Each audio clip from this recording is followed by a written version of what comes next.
আমাদের বাড়ির পরিবেশটা না একটু অন্যরকম, একটু আলাদা বলছি তার কারণ আমরা যেখানটা থাকি আশপাশে আর কেউ থাকে না। তার জন্যে সমস্তই চারিপাশের পরিবেশটা বেশ নিস্তব্ধ হয়ে থাকে। আর কানে যদি আসে কিছু সেটা হচ্ছে পাখির আওয়াজ। তারপর তুমি যেদিকেই তাকাবে শুধু রয়েছে গাছ, নানা ধরনের ফুলের গাছ, ফলের গাছ।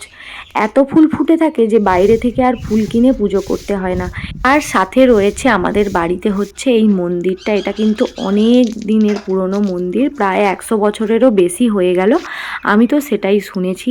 মন্দিরটা কিন্তু রাধা মাধবের মন্দির, যেটা তোমরা অনেকেই হয়তো দেখে বুঝে গেছো। ঠাকুরকে যেহেতু শয়ন দেওয়া আছে তো তোমাদেরকে তো আর আজ দেখাতে পারলাম না।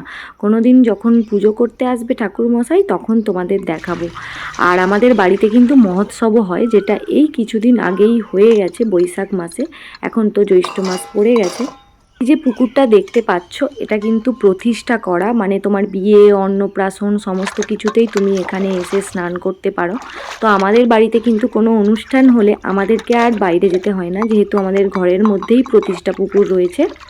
আর সকাল থেকে দেখলে যে সমস্ত কাজগুলো আমি করলাম, এটা কিন্তু একটা দিনের কাজ না, এটা বছর বছর চলতে থাকে আর এটা প্রতিনিয়তই করতে হয়। আর আমার যেই থেকে বিয়ে হয়েছে এই সমস্ত মন্দিরের কাজগুলো আমিই করি।